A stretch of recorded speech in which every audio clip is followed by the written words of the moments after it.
Hi guys, panibagong araw, panibagong trabaho na naman tayo ngayong araw. Morning guys, napakalamig. Basta naman ang aircon sa depan.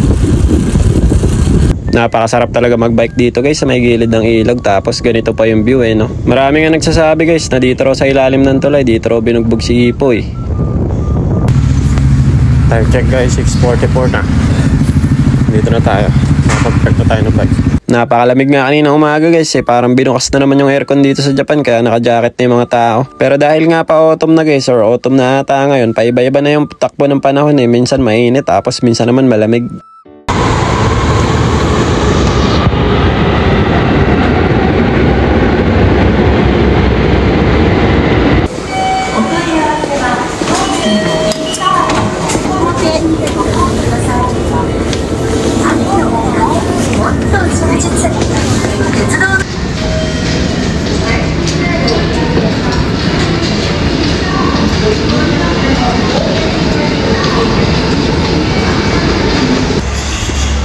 Pero naman yung panahon sa Japan guys, mainit pero malamig yung hangin. Hubad na lang tayo ng jacket pagka super init na. Pero sa ngayon okay naman. Bale ito guys, kakababa ko nga lang pala ng tren na ito at nandito naman tayo sa may terminal ng bus. Naghihintay nga tayo makasakay niyan. Baka magtataka nga pala kayo guys, yung ibang clip natin walang voiceover. Sinadya ko talaga yan para marinig nyo naman yung nasa paligid ko. Fast forward, nakababa na nga pala tayo ng bus dyan guys. Hindi nga lang ako nakapag-video sa loob ng bus kanina kasi sobrang daming tao, nakakahiya naman mag-video. At eto, 8:30 na nga pala ng umaga at naka-ready na kami nyan guys. Magsisimula na kami magtrabaho. Dalawa nga lang pala kami ngayong araw, kasama ko yung kapatid ni boss tapos ako lang, bali dalawa lang kami babakbak sa trabaho ngayong araw. Ito nga pala guys, binigyan na naman ako ni boss ng bagong uniform. Napakadami na ito, 3 set tapos may pasobra pang isang pants. Break time na guys. Ang lamig sobra. Hindi ko na ginamit yung electric pa nung ano ko, nung armor. Ito nga pala yung ginawa namin kanina guys. Nagpahid na kami ng top dito sa may ibabaw ng elevator. Di pa nga pala kami tapos dyan sa may rooftop, kaya bukas pagpapatuloy pa rin namin yan. At eto, lunch break na nga pala namin. Ito yung pinabaon sa akin ni Mami Cherry. 12:30 na nga rin pala ng tanghali kami nakakain kasi meron kami importanteng tinapos. Ay! Balik na tayong trabaho guys. Busy kami ngayon.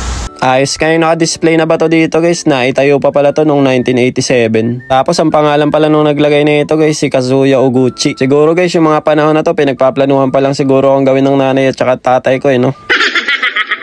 At eto na nga, back to work na tayo. Nagakot na nga pala ako ng mga gagamitin namin dito. Nakakagamit nga rin pala kami ng mga elevator dito dahil nga rooftop yung ginagawa namin ngayon, mahirap magakot. Tapos nung tanghali naman, ang ginawa ko naman dyan guys, ako yung tiga-timpla ng pang waterproofing namin. Medyo mahirap yan sa umpisa pero natandaan ko lang din kaya ngayon kayang-kaya ko na. Sa sobrang busy nga namin, hindi na kami nakapag-break time guys, kaya ayan, pagkatapos ng trabaho, diretso uwi na rin kami. Kapag pauwi, hindi na nga pala ako nagbabas kasi inahatid na ako ng kapatid ni boss hanggang station.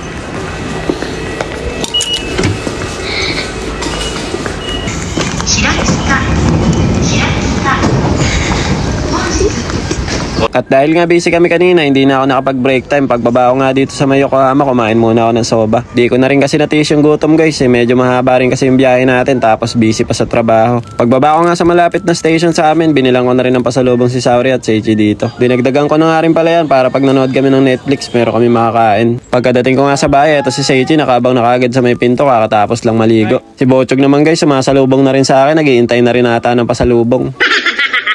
Hindi pa naman pwede kumain guys si Bochog ng mga kung ano-ano, kaya ang binibili ko lagi sa kanya yung mga pagkain lang pang baby. Pero wag kayo mag-alala, maraming stock yan si Bochog guys, binibili ko naman yan Baka nagtataka nga pala kayo, wala si Ate Sauri at hindi sumalubong sa may pintuan. May activity kasi sila sa school kanina, naglaro sila sa park kaya yan, napagod ata kaya nakatulog kaagad. Ito nga pala yung mga uniform na binigay sa akin ni boss, 3 set nga pala yan guys, tapos may pasobra na isang pang ibaba. Madalas kasing madumi yan sa amin yung mga pants, kaya yan, dinagdagan na ni boss ng isa. At ito guys, ulam nga pala namin, pritong isda, nagprito nga pala si Mami Cherry.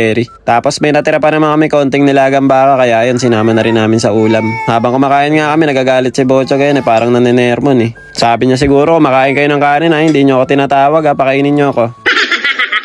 Mahilig nga rin pala si Bochog sa mga may sabaw kaya yan bagay na bagay sa kanya yung nilagang baka. Mukhang bad trip pa si Bochog no? Nilagang baka na yung ulam mo, bad trip ka pa, yung iba nga walang ulam So paano guys, hanggang dito na lang muna. Kita-kitsa lang ulit tayo next video. Diyan mata Arigatou gozaimasu. Ngek ngek ngek. Bye bye.